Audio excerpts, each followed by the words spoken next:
So let's get into this, man. The Color Purple, man. This is going to be a film adaptation of the Broadway musical. So there's a difference. People are thinking this is an adaptation of the original film from '82, but it's not.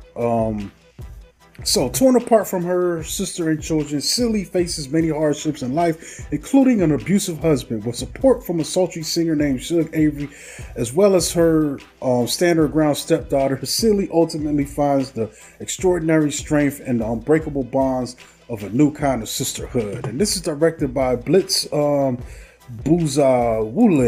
And I don't know if he's did anything else. I heard his name before. That Blitz. Burial of Kojo. Oh, he did the Beyonce Black is King. He did was that the recent Native Son? Yeah, so he's got a short filmography, but I think he did a great job with this, man. So we got a cast here that includes let me bring this up. We've got Fantasia Barrino, who plays Celie, and we got Taraji P. Henson, who plays Shug Avery. Holly Bailey plays Nettie. Danielle Brooks plays Sophia. We also get Ciara, who plays a older version of Nettie Harris later on in the film. We also get Coleman Domingo, who plays a notorious mister who was once played by Danny Glover. We get Corey Hawkins, who plays Harpo in this. And I didn't even know this was him until days later when people were talking about it. We get Dion Cole, who plays Alfonso, who's the store owner. The pretty much Celie's pops, I believe. Let me see who else we got in here. Lou Gossett, Mr.'s dad, and then there's some more people in here. I think those are main people. Also, want to point out we get David Allen Greer, who plays Reverend Samuel Avery. yeah. But there's a lot of people in here, man. There's a lot of faces, big cast. And this is also a musical, man. So there's going to be a lot of music in this thing, man. Probably about as much as in Wonka, and way more than the original. They had a couple music numbers, but this thing, a lot of the storytelling is done with the musical stuff. But I had a really good time with this film, man. Like, this thing is probably on the upper end of my list for this year, dude. Like, it just was. I didn't know if this story was worth retelling or seeing on the screen like this. I hadn't had any experience with the musical, but this is one reason why I'm not against people experimenting and doing remakes and stuff, man. Like this thing works, man, and it's been a long time ago since I've actually read the book. But if I'm right, the book is like a diary. It's not like how Spielberg did the original film. So if you think that has any grounds, or a concrete way of like that story or anything that's been changed. Sorry about cutting in, but good. But it was kind of his own like thing. How Spielberg did the original film. It had some, it is a retelling of the story, but I kind of think it was kind of told in a better way. I didn't get that. Yeah, because it's a couple things like there's a lot of things in the original that were kind of implied, because I never remember Shug Avery actually, us finding out that the preacher was her father. You just had like that thing where they marched in the church. Yeah, I think that one scene with that song was like, God is trying to tell you something. It's almost like her. It's almost like her coming. I think you did kind of know that was the father, it was implied, but it wasn't. Yeah, but also I think in that film, his attitude to her was a little different than David Allen Greer's attitude to and the way it was done in this film. It was a little different. Yeah. Sure. But overall, I love this film. And it is a musical. I don't mind watching musicals. Watch a lot of musicals, to be honest with you. I kind of grew up with them because my dad was like a fan of musicals. But I overall just love this film. It's very emotional. A lot of hard hits.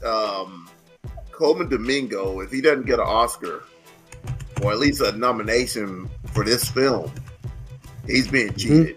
Is this film, and it was something else this year that he was in, wasn't it?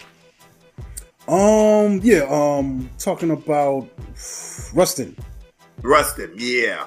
Between those two films, he deserves an Oscar nomination, I guess, for lead in Rust and supporting in this film. But yeah, he was way more intimidating than Danny Glover was, as the original Mister. Overall, I just really enjoyed this version of Color Purple, and I kind of suggest people go out there and see it. It was packed in the theater when I saw this a couple of days ago, but it had some real nice crowd reactions to things. I don't know. I wasn't with a dead crowd watching this, so that made me real happy. Yeah. Honestly, I knew that was going to be part of the fun for me, was having a crowd watching this with me. I don't want to make a correction. The original film came out in 85, actually. So, I just want to correct that for what I said earlier. But yeah, those reactions, man, I knew someone was going to come the way they was coming, but I had a good time, man. The people I was watching had a good time. Like the bad guys got jeers. And the good people got cheers. I don't mind. Some people hate any kind of mute noise during the movie, man. But I'm used to it. If it's that kind of reaction, I'm all for it, man. Because we all thinking the same shit. You're not fucking me up by saying something like in those moments, or oh damn, why'd he do that? It just adds to the film. And this film is one of the films. Like, one of my favorite characters I'm watching, man. Sophia, she's on that, man. Like, I know Oprah has she was famous for. She was Orange is the New Black. Danielle Brooks. Yeah. Man, she killed that dude.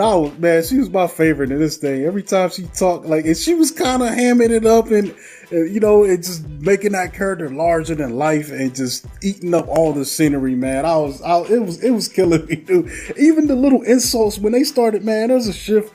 Once, Celie gets some people around her and they start championing her and pulling for her, even Shug and those women was fighting back, bro. After a while, you could just tell these old jokers just aged out of being able to compete with that, man. Because that one scene when Sophia got out of jail and they sitting there and Celie's like, man, we out of here. Shug's like, we leaving, yo, man. They was cooking, dude. That was amazing, man. I didn't expect to, the amount of laughter I was having in this, man. There is some really awful stuff that happens in this, man. But then there's just some moments that had me dying, dude, on watching. But it's interesting. The original film is probably, I believe, maybe 25 minutes longer than this, even without the singing. And I feel like this covered, I think, I looked it up. It's like a 155 for the original length, and this one is, what was this be? 121, 2 hours and 21, 120. So this is 1 hour and 41 minutes. You know what I'm saying? Or, no, my bad. 2 hours, This would be 141 minutes. Yeah, no, this is a shorter movie than the original. Oh, okay. Yeah, so that's interesting, but they still covered a lot of ground. But there's probably one scene that I can definitely know for sure that was cut. That this one didn't have was the scene where Sophia and the white lady are driving around in the car and she gets all scared because they're trying to help her with the car and she's driving around. Yeah, she's driving around the yard, but yeah, man, I love this thing, dude. I want to go see this thing again, man. If I have the time, I might try to go see it in the theater again because it's one of the highlights of my year, man. It does have some low moments, man, but the end, man, it's one of the ones you just feel like you coming out of this thing on a high, yo. I clapped when it was over. It's like, yo, this is great, man. And it had so many emotional parts in it. I don't know. I think Fantasia did a real good job in this film because really good. I felt so bad for her when because life was just bringing she had a rough, real rough life. Yeah, and it's a rough life that is a life that a lot of people experience, especially when you look at the time. What year does this take place? I think it's probably World War era or post. Yeah, World War One era. A little after that.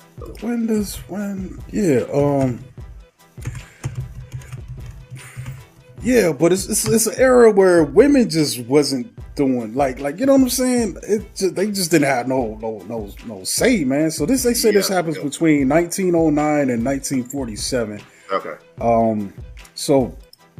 Yeah, and it's just like a lot of women just didn't have agency, man. A lot of them were married off at young ages. It's almost like a barter system where you take a dowry from this guy who wants to marry your possibly 13-year-old daughter, and just imagine, man, this is a wild time. And then you seeing this other stuff that's going on. This girl's getting pregnant repeatedly, and this guy's just giving her children away, probably exchanging them for bonuses somewhere. I don't know what. Send them kids to Africa.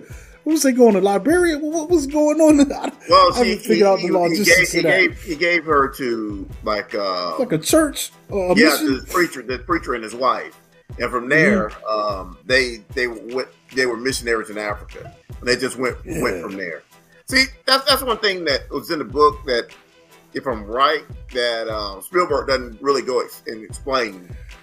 In the original I think it's in there a little bit. It's in the It's once you get to the letters, then you realize like in that film, because this thing hits so many notes that the original film hit. They're just kind of done in different ways and different degrees. Even they kind of soften him up a little bit in this. I think at the end they kind of make him a little bit more dimensional. He has a little bit more of coming out, like that scene when he goes back to the store and buys the pants. Like at least you see that he's trying to make up for some of the shit he's done. But you don't get that in the original film. It's just, all right, I'm gonna go dig in my chicken coop and get this money, and that's it. Like we don't really see him no more. Like that's it. Yeah, man, it's interesting, man. But it's a heavy film, but I think it really rewards a watch for watching this thing, man. Yeah, I really, really enjoyed it.